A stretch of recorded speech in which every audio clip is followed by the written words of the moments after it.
starting in 5 seconds. I read yesterday that my friend and old colleague Jayaprakash Narayan has said recently that I should help. I forgot his words in establishing or in developing a strong opposition to the Congress. This is a very strange request.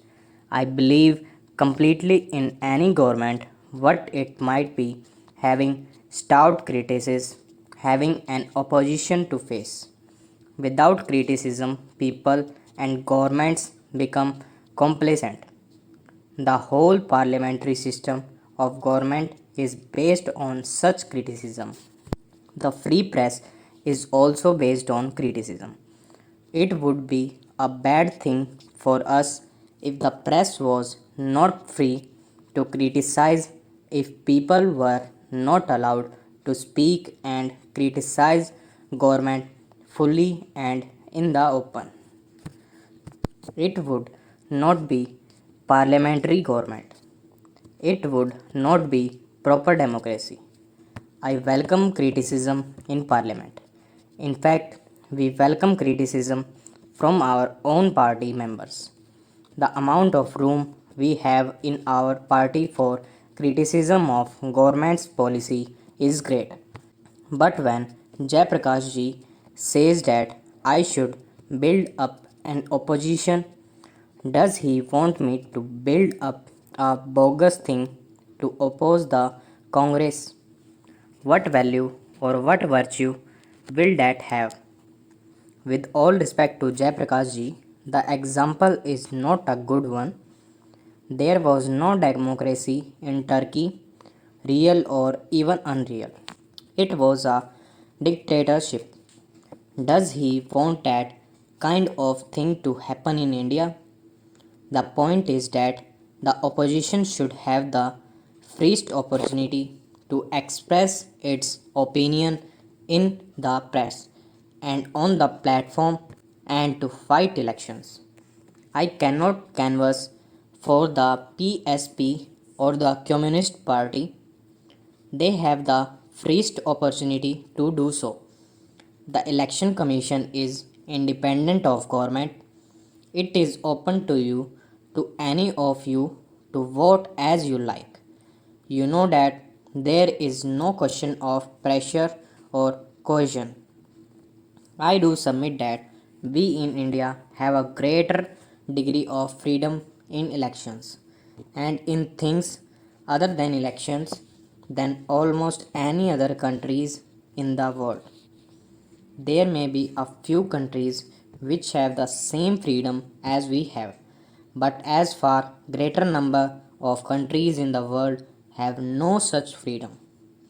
We have it and I am proud of it and I am sure it will continue. I want every type of opposition to go and apply to the people. The people should decide to whom they shall vote for here. Jayaprakash ji says it would be good for the Congress to be defeated. I might perhaps agree that it might be good for the Congress to be defeated, but surely the question is not for us but for the people. The issue is what is good for that country, not what is good for the Congress. Our friends like Jayaprakash ji have got so entangled in their dislike of the Congress that they have forgotten such a things as India and the good of the India. It is my belief that if by any mischance the Congress was defeated, it would be very bad for India. I do not say that congressmen are better people than others. There are good men in other organizations. There are patriots in other organizations. It is not a question of personal friendship, it is a question of the national good. Supposed in Parliament, instead of the Congress party, we had a dozen of 20 small groups With nobody in a majority, what would happen? There would be no stable government, and each little group would intrigue with the other. There would be offers of ministerships for people who gave up a party to join another. That is what inevitably happens when there are all kinds of parties with none having a majority. I can give you instances where countries are failing because of the failure to get a stable government. At a time when we talk of the second 5 year plan, when the energy of the nation should be put into development, when we have Pakistan shouting itself hoarse about jihad and war, are we to experiment with numerous old groups? It surprises me and amazes me that a person of good sense should suggest something which totally ignores the facts of life in India today. The facts of life are these, that we have to fight a tremendous opposition in India. Not any political party, but our own failings, our own liability to go wrong or disruptive tendencies. Our communalism, our provincialism, our casteism, our readiness, even to break into violence, and so many other things.